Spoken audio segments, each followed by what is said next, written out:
So the agenda that we will be covering today will give you a very quick overview of the DFINITY Foundation, talk a little bit about what the internet computer is. I know that's the question that's on everybody's minds today. We'll also talk a little bit about building on the internet computer and use cases that we're seeing from our developer community.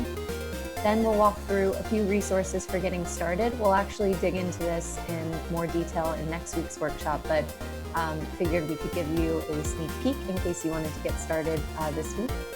And then we'll leave some time at the end, hopefully for Q&A.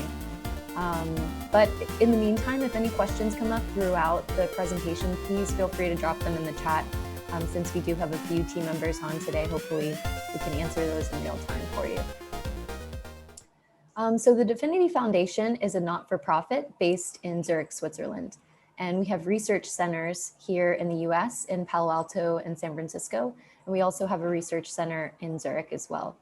Our team is rapidly growing, so we're actually expanding far beyond the Bay Area in Zurich. We have team members across the US and across the globe at this point. And the mission of the DFINITY Foundation is to build, promote, and maintain the internet computer, and by doing so, improve the world.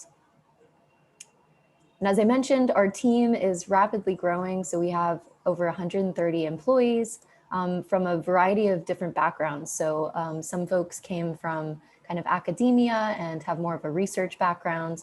We have colleagues that have come from the startup world, from the big tech world, coming from Uber, Apple, Google. So we have a really interesting, diverse global team that's working on the internet computer. And so to actually understand what the internet computer is, it's helpful to reflect a bit on the internet and sort of what the internet was created to do. And so when the internet was created, it was meant to provide connectivity across people. So that connectivity was basically meant to share information and to transmit information across the web.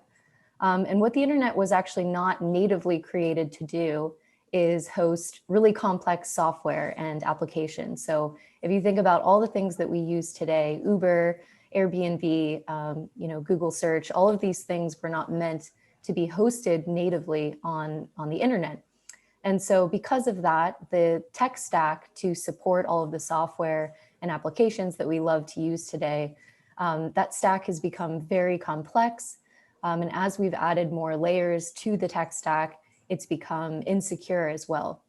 So we'll talk a little bit about this in this presentation, but I think at a very high level, what we're doing is extending the functionality of the internet to provide a public compute platform.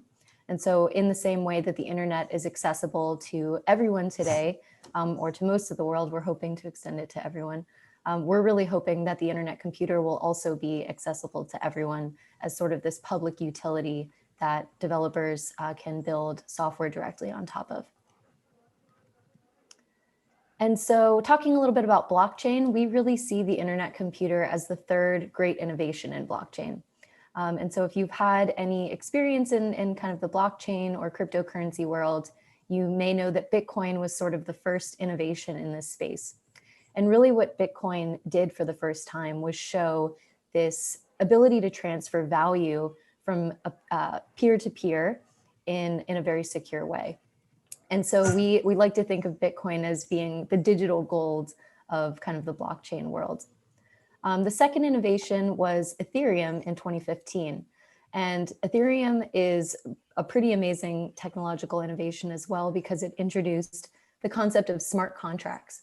And what this means at a very high level is that it allowed the blockchain to be programmable and for folks to actually build code on the blockchain that would complete specific tasks or run certain applications.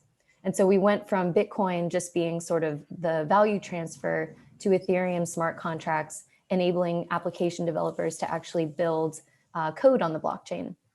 But what we've been seeing over the last few years in the blockchain space is that Ethereum is really kind of hitting its limits from a scalability perspective. And so it's virtually impossible today to build something of the scale of Uber or some of our massive consumer applications on Ethereum.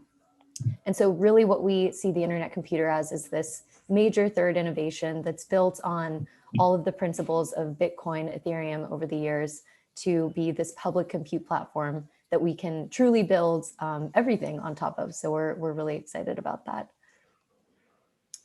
And as I mentioned, it is a blockchain. This is a blockchain platform, and we're providing this seamless infinite capacity for the first time to host basically any kind of software or application you can think of. And so the way that we achieve this is through something called the Internet Computer Protocol. And the Internet Computer Protocol is a blockchain-based protocol that is being run across independent data centers all around the world. And so through this network of data centers and the powerful capacity that they have, we're able to actually create this compute platform. And so it's not unlike the way kind of centralized cloud is created today. The major differences are that these data centers are not owned by anyone, they're independent. And the fact that they're running this decentralized protocol allows us to kind of have this more decentralized compute platform versus the centralized cloud that we have available to us today. And so the way that software looks on the internet computer is something called a canister. And so a canister is essentially an evolution of a smart contract. And so as we discussed, a smart contract is basically application code running on a blockchain. But the difference here with a canister is that it not only contains your application code, but it contains state. And so the really cool thing about that is it manifests itself in no databases for a developer. So because these canisters are holding their own state, they can actually query across each other and access this shared state that's being hosted on the internet computer, which is really exciting. And so we're actually using WebAssembly as part of our stack. And so these canisters will compile to WebAssembly. And the really amazing thing about this is that any language that compiles to WebAssembly, you can actually create canisters in any of those languages. So we're really excited about some of the activity we're seeing with the Rust community right now. We have a Rust canister development kit on our GitHub that folks are starting to dig into. And we've also developed a language here in-house at DFINITY called Motoko.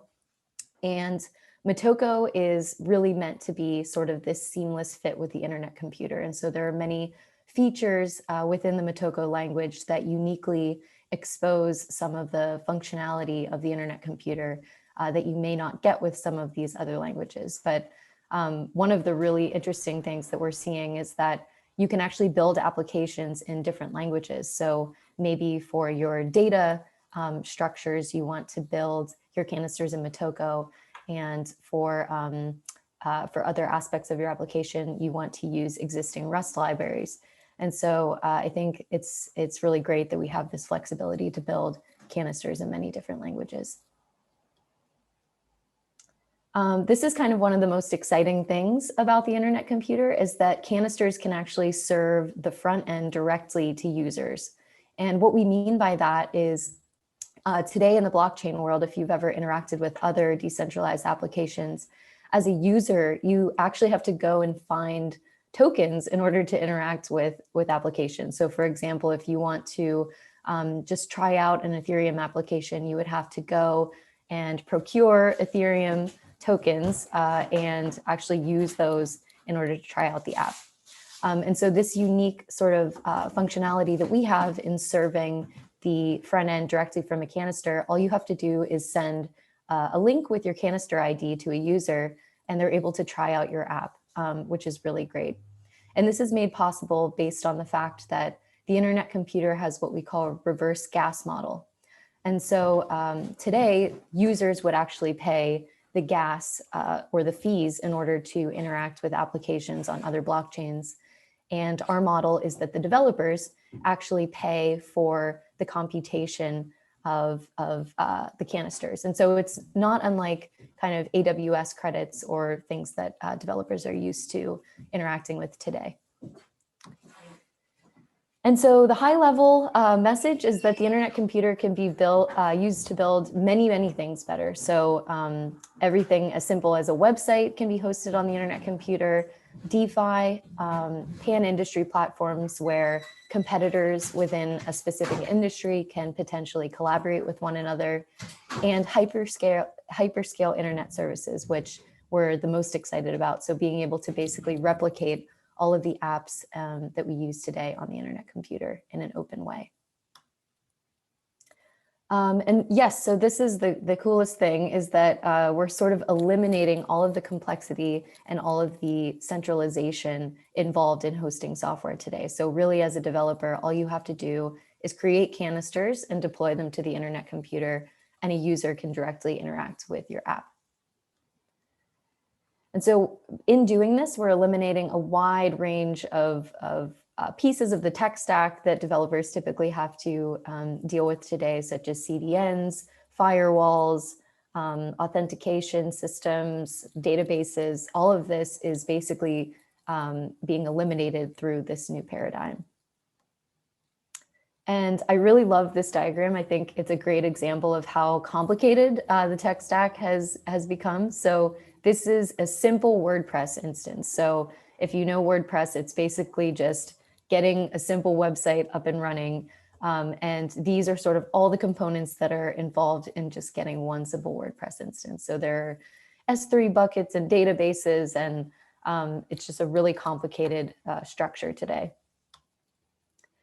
And so these are kind of two examples of how the internet computer is actually simplifying the tech stack for developers. So we have one developer who's building GraphQL, which is a tool that's used by many, many developers for kind of data schemas and search. And he actually has a working implementation of GraphQL running on the internet computer. He used our Rust canister development kit to do this. And he said that, this is a really useful tool for developers, and in deploying it to the internet computer, it's really creating a very seamless experience for developers who would want to use this in the future. And we won't go into too much detail on Motoko today, but the Motoko programming language is really amazing in allowing us to create data structures within canisters. And so, as I mentioned, there's no need for a database, but based on some of Motoko's unique functionality, you're actually able to create things like CRUD, which is a create, read, update, and delete methods directly into your canister to be able to query and use that data without a database, which is pretty amazing. And these are some repositories from one of our language researchers here at DFINITY. Another use case, so we talked a little bit about kind of Ethereum and the scalability limits, but also from a complexity standpoint, decentralized apps are becoming really, really complicated as well. And this is due to some of those constraints around not being able to host data on the blockchain, not being able to serve websites directly from the blockchain. And so similar to kind of centralized apps, we've had to put together sort of these Rube Goldberg machines of different tools and things in order to provide that user experience that we expect from a blockchain application. And the other side of the story is that it's really unfortunate that big tech is also starting to creep into the Web3 space. So more than 60% of Ethereum's nodes are actually running on AWS, which many people don't know. A lot of the big tech companies are starting to come out with their own blockchains, like Microsoft and Amazon and Google. And there are also sort of these centralizing solutions that are being created in the decentralized space in order to capitalize on the fact that people need infrastructure and those tech stack layers again in the decentralized space. And so we're starting to see more and more centralization occur.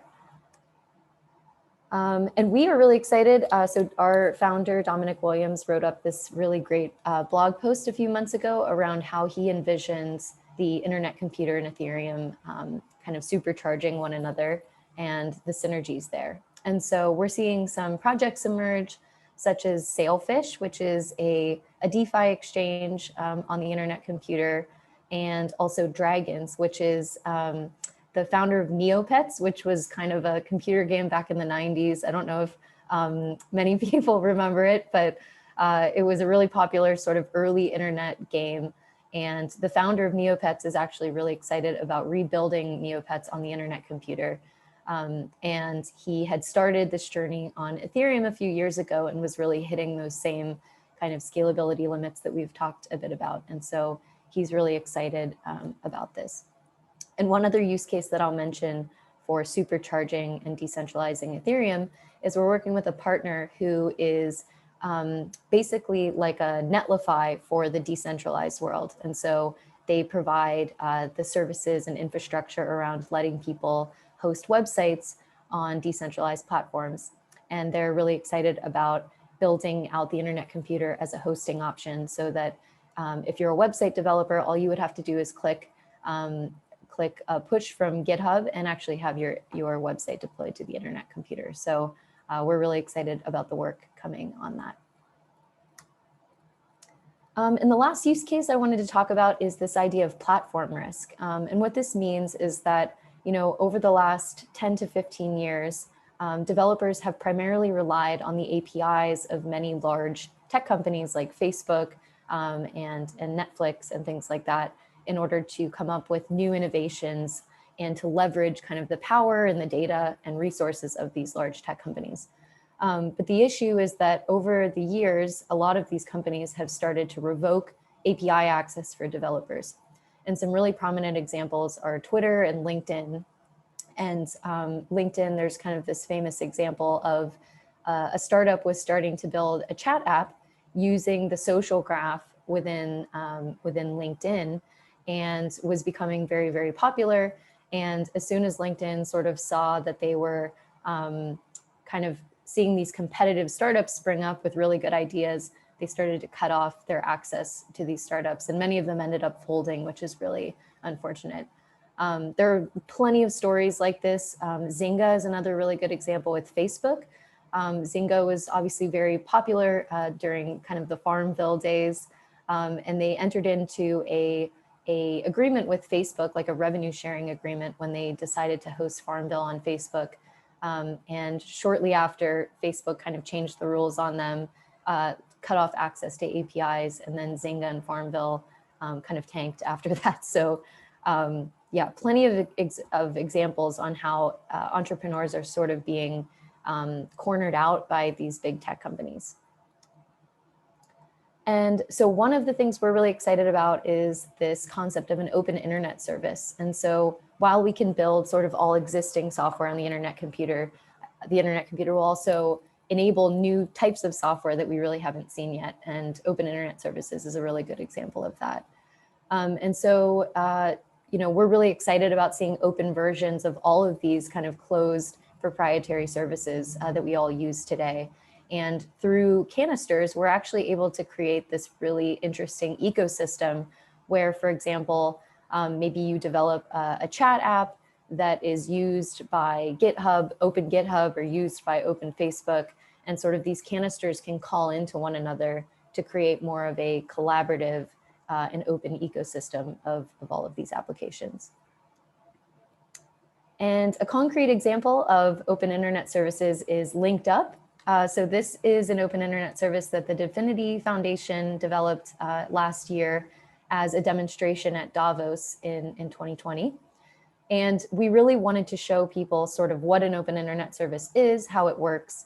And this is just sort of a high-level map of what the architecture of Linked Up looks like. Essentially, we broke up the functionality of LinkedIn into two different canisters. One that's a profile management canister where you would add in your educational information, your picture, all of your details. And then the second canister is a social graph that builds over time as you add new connections. And so, as I mentioned, it would be really cool and valuable basically to build out a social graph canister like this, because then it could be leveraged for many other applications.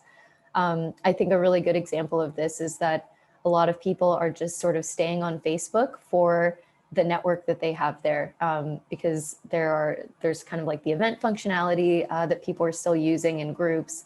And that social network that was built on Facebook is so valuable, the social graph, but people don't want to stay on Facebook and have them, keep their data and everything like that. So it's like, as we're able to sort of tease out the things that we really love about these platforms and open them up, it's going to be a really interesting thing to see.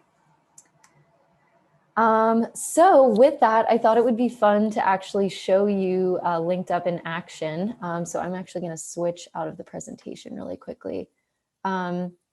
So if you can see here, I've actually deployed an instance of Linked Up to the internet computer. So you can see up here, this weird kind of code is actually the canister ID. So whenever we went through the process of building the canisters and deploying them to the internet computer, you get a unique canister ID back. And this particular canister ID is the one that was holding the front end assets. So we have sort of this bootstrap setup that if you put in your canister ID that holds the front end assets .ic0.app, anyone can kind of access the front end of your canister, which is super cool. So actually what I'm going to do is I will send this link through to everyone in the chat. And you can actually go to this and create a profile. And so I already have a profile. If you log in, you should probably see a blank screen and you can go ahead and press edit and log in your details. If you want to search for me, it is case sensitive right now, but you can search for capital A, L-E-X-A, and you should be able to find me on there and connect with me. And this is running on our Sodium network right now. So this is a complete sort of instance of the internet computer that's open to developers today. There's no ICP tokens or cycles, which are sort of our unit for fueling computation. Right now, it's sort of all bootstrapped by the DFINITY Foundation. And so it's free to use and to try out, and we'll make sure that you get access to the links on how to get up and running there. But did anyone have success creating a profile? I'll take a look and see if anybody else is on here. There are a few questions. Sure. There's one question, does it work on mobile devices? It does actually. So if you took this link and you put it in on your mobile, you would be able to access that as well. And we won't talk much about it today, but we also developed an open version of TikTok called CanCan.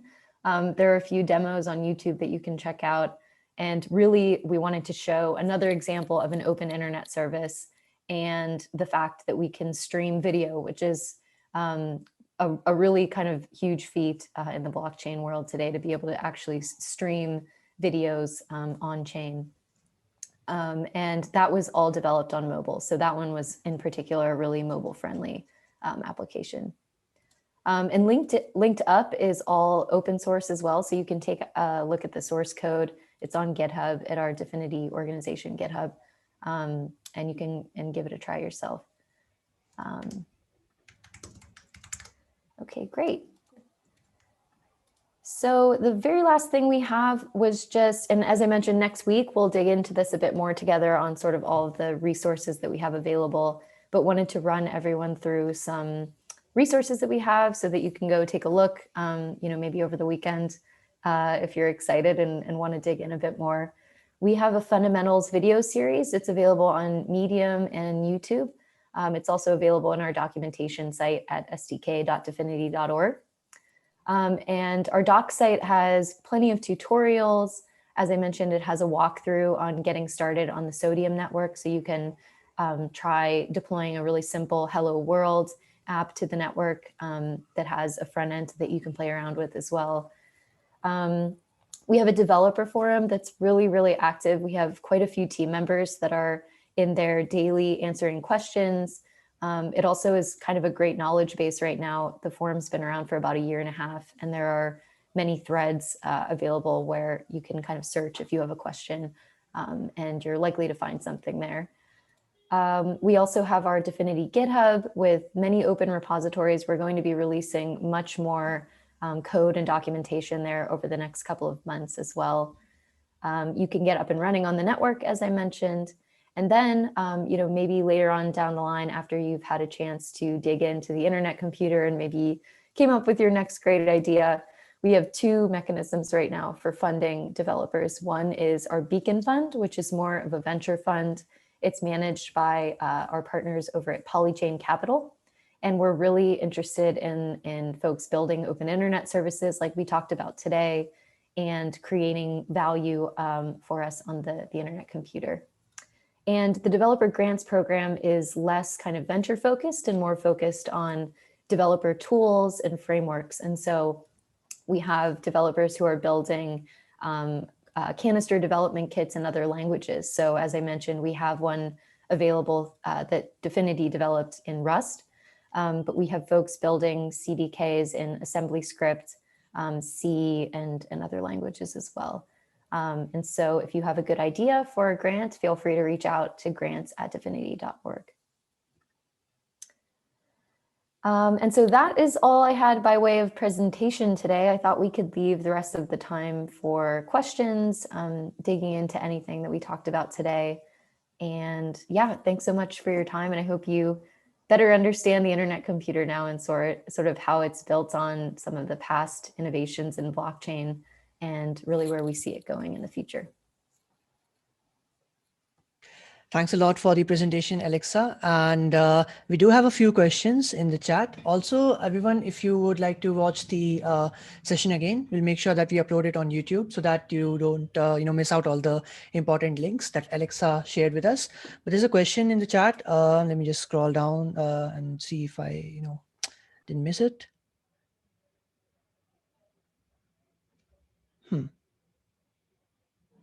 So there's a question by Guna. The question is, if I deploy a canister, does it run on a single machine at a single data center, or is it possible that the requests of different users might run on different machines? That's a great question. And I know we didn't dig into too many details on the network itself today, but the way that this works is that there are these independent data centers running the protocol. And then there are these subnets, they're called. And basically, nodes from different data centers make up these different subnets. And so when you deploy a canister, it will be hosted on a specific subnet, but that subnet could be made up of nodes from different data centers around the world. And there's actually a vision down the road to have subnets for specific purposes in order to kind of optimize performance on the network. So for example, we envision that there will be subnets like CDNs that are more focused on streaming and really kind of require very quick interactions with that subnet. And then there are like storage subnets where maybe you don't have to access or query the information on that subnet as often. So yeah, there's a lot of really interesting innovations, I think, coming on subnets in the future. But as of right now, if you deployed your canister, it would just end up on kind of a random subnet and not be hosted within one data center. Thanks a lot for answering, Alexa. And there's one more good question by Abir. And the question they're asking is that should they relate the canisters similar to like a Docker container? So that's the question. So they're sort of like relating canisters with like Docker containers. So how similar are those? And if there are any differences between those, then what would that might be? That's a really good question. Yeah, we've been called like decentralized Heroku at times and things like that. So a lot of people, when they're trying to come up with a mental model to understand what it is that we're doing, that is a really good one to think about. I think the major difference is, as we discussed with canisters, they not only contain the code of the application that you're building, but they contain the state. And I think that is the main difference between sort of what this, what a Docker container might look like and what a canister is. And then, of course, there's sort of like the decentralization aspect of that is not possible today with kind of Docker or Heroku or anything like that. So I think the combination of like code and state being bundled together plus the decentralization are probably the major differences there. But I think you're right on that, you can kind of think of canisters as these bundles of code or even microservices. If you think about going into building an app and understanding what your architecture should look like, I think it's a helpful mental model to use to kind of break out functionality of your app into these different canisters. Thank you. Thanks a lot. Yeah, go ahead, Abir. Yeah, actually, I thought that this is one of the revolutionary ways that we are taking decentralization and the Docker as a combination and putting up a canister. I didn't even get this in my mind that decentralization and Docker is super amazing. I'm looking forward for it to That's use great. cases. Thank you, Alexa. Thank you. Thanks a lot, everyone, for sharing. Again, if you want to get started with it, you can find all the resources in the fellowship handbook. Let's see if we have any other questions. Cool. So there's a question by James. The question, yeah, go ahead. Go ahead, Timo. No, so I think James has asked first. So we go. Cool. So James is asking that earlier in the presentation, there was a screenshot of an article called Internet Computer Can Supercharge and Decentralize Ethereum. So does the question is, does ICP run on Ethereum or is it a separate blockchain? It's a separate blockchain. We are actually working with a few teams who are interested in building bridges from Ethereum over to the internet computer. So because they're separate ledgers, they would actually need sort of a bridge in order to exchange those assets across the different platforms. But yeah, that's a really good question. Thanks, Alexa, for answering. And we have a question by Lucas. And the question is, how can consistency be guaranteed when the code can be running anywhere? So is a strong consistency possible?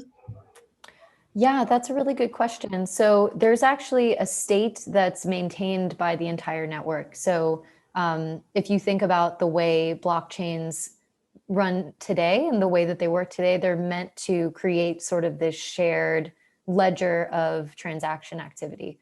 And so for something like Ethereum, you're not able to store kind of large amounts of data on these blockchains. And so you often have to have some sort of like off-chain solution or something like Filecoin or IPFS to be a supplemental kind of database for maintaining that storage. And so it's fundamentally different on the internet computer because we're actually able to hold data within the state of the canisters that are running on the network as well. And so it's maintained exactly like a blockchain in that there's this shared state, but you're able to layer in much more information. And yeah, hopefully that answers your question. But in the same way that a state is maintained on traditional blockchains, we're sort of like putting that on steroids and you're able to maintain even more information in shared state within this kind of this architecture. Cool. Thanks a lot for sharing. And we have a question by Sami. How does this bundling backup, because state is maintained if a canister is supposed to crash or stop at any instance of time? So is the state going to be lost, or are there any like backups or anything that we can do over there? That's a really great question. And so our team, as I mentioned, we have a huge team solving a lot of really hard problems on the internet computer. And one of these challenges is around disaster recovery. And so we have an entire team dedicated to making sure if something were to go crazy on the network, that we would be able to boot the network back up again and not lose the state. And I think that becomes even more of a challenge for us in decentralizing that. So of course we don't want people, one or two people to be responsible for recovering the network. It actually has to autonomously recover itself. And so we have a lot of very smart people working on that exact problem right now so that, in the near term, we can recover state. And then in the future, when the network is completely open and decentralized, it can kind of recover itself. And one other thing that's sort of related to that is that upgrades right now in the blockchain world are very, very complicated. So if a blockchain wants to kind of update itself or initiate a code, kind of a code change, it's sort of like a whole huge thing that is like planned months in advance and can severely impact users and developers. And that's another piece that we are working on here at the DFINITY Foundation are these seamless upgrades where the network won't have to kind of go down or potentially lose state every time it makes a code upgrade. And I think the most amazing part of that is that through what is called the network nervous system, which I know we didn't dig into too much today, participants in the network can actually propose code changes. The network participants can vote on those code changes, and then they can be implemented and upgraded into the network autonomously. So that is like another whole piece of like work that we could probably explain in another presentation, but I think the network nervous system itself is a pretty incredible piece of this platform. And there's a lot of information online, videos and articles that you can read up on the NNS if you're interested, and we can of course send those through to you all. Thanks a lot for sharing, Alexa. And there's one more good question by Saurav. They're just starting out with Ethereum blockchain, and they came across the concept of gas for cost estimation, and they're asking that, do we have something similar to that with DFINITY? Or and in addition to that, if you could like also comment on the overall speed of the network. Yes, definitely. So the concept, and we kind of just went over this very quickly in the presentation, but our concept of gas is something called cycles. And so when the tokens, the ICP tokens are liquid, developers will use these tokens and convert them to cycles in order to fuel their apps. And so, as I mentioned, we have what's called a reverse gas model, where the user doesn't kind of bear the burden of gas and transaction fees. It's actually the developer who would fuel the computation behind their applications, similar to sort of how credits work today. And so these cycles are, as I mentioned, kind of generated from the ICP token. And what was the other piece of the question? Oh, the speed of the network. Yeah, so I mean, if you were interacting with Linked Up and you had a chance to click that link, that gives you a pretty good indicator of sort of the speed of the network. From a user perspective, it doesn't feel that much different than a centralized solution, which I think is pretty amazing. And one thing I'll mention is that most blockchain applications today, that front end that you're interacting with is actually hosted on AWS or Google Cloud, because it's not possible today to host something like that, a user experience directly on chain. And so as you were kind of going through Linked Up and making these changes, those were actually real calls within the network. So there are two kinds of calls in the network. One is called a query call, and the other is called an update call. And the difference between those two, query calls do not alter the state. So maybe there's something you just need to do within the app that's like a basic user interaction that you don't really need to like store the data or the state of that interaction. Those can be simplified and made into query calls, which really speeds up the transactions. And then update calls are more around changing the state. So things like updating your profile in Linked Up or creating a new contact that you want to maintain, those would actually be update calls that would alter the state of the application. So I think the speed is pretty incredible by decentralization standards. And I think it's made possible also by these different calls that you're able to build into your application to kind of speed things up.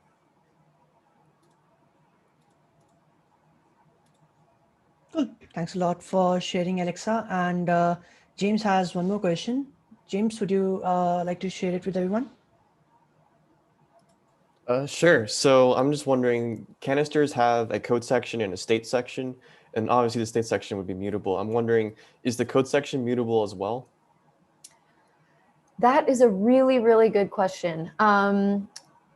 So I think there's a few different answers to that. One is that the code could potentially be mutable through something like the NNS that we discussed. So if you were actually able to, for example, let's say the code of an application was open, and as a community on the NNS, we're like, hey, we really want this feature implemented within Linked Up.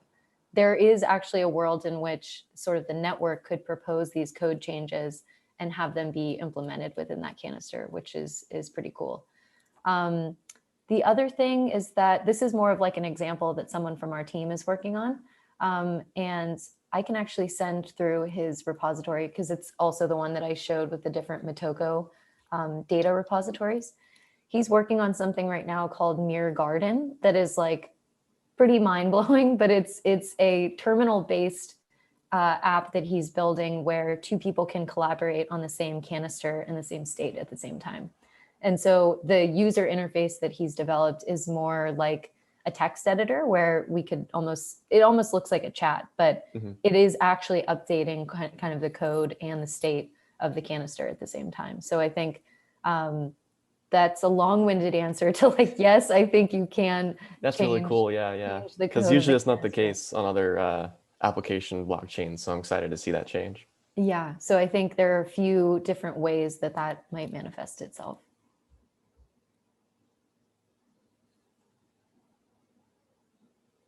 I will send. Cool. Cool. So in this blockchain system, which is presumably sort of international network, at some point you must run into issues around sort of national sovereignty and laws. Have you found that this is sort of prohibitive because presumably some states and jurisdictions want, like for example, services to be taken down at specific points, but those services are running sort of internationally? And do you think that such a system is actually possible internationally, or we'll have to have them built at national levels, or that they'll only work in a small subset of the world? That is an amazing question. I think in the very near term, basically the way this is looking is that we're rolling out, helping data centers basically get up and running in many different places around the globe. And so I think, logistically, we'll probably start with a subset of locations and start to build out from there. So that's sort of like step one.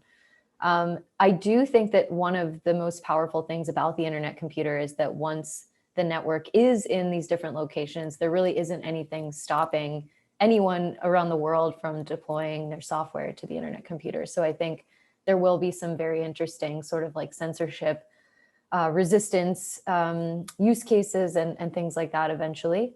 There's also sort of a version of this where governments could run their own subnets. And so that could be sort of another paradigm that emerges where the governments sort of have their own sandbox within their jurisdiction for running software or experimentation and things like that. So I think we don't know the answer just yet, but we're hoping that it is sort of as prolific as a public resource as the internet across the world, so that everybody can leverage this compute platform in whatever way, shape, or form it sort of manifests itself. But I think the ideal, obviously, that we would all have in mind is that this is like a censorship-resistant network that runs globally. Yeah, Matthias, Michael, I don't know if you guys have any thoughts on this. I know it's kind of more of a high-level question. No, I think that was a beautiful answer. And in a lot of ways, I think that is one of the beautiful things of technology like this. We're going to have to wait and see how all of these questions start to materialize. But that said, noting that, the DFINITY Foundation is a not-for-profit based out in Switzerland, we're just very excited to continue to work with different entities, NGOs, governments, as some of these things start to materialize over the years. I guess as with most of your questions, you don't really know until you get a sort of, verdict in court. And like shared in the slides, there are many tools that DFINITY provides as well for developers, right? So like the Canister SDK, Rust CDK, and there were so many I don't even remember. Yeah. So will we? I was going to say, actually, next week's workshop that we have planned, that was sort of what we were hoping to cover, is just like doing a deep dive into all of the different developer resources. So if that sounds interesting, we'll probably keep that agenda for next week, where we basically just give a lay of the land and maybe we can do some demos and stuff like that. Yep, that'd be great. And let me just see. We have one more question before. Yep. So we have one by Abir, and they're asking how is DFINITY planning to work at a large scale? So they feel like by 2025, most of us will be using DFINITY as our first choice. And I can agree with that. So maybe you can give a brief about that as well. Yeah, definitely. So I think, we are already at a pretty amazing capacity with the number of data centers that we're bringing online every day. And the idea is that over time, we'll be adding even more data centers and capacity to the network. So I see that actually today, it meets the needs of many developers, especially for a decentralized platform. It actually, from a scaling perspective, works great today. And I see that as only improving over time as we bring on more capacity to the network.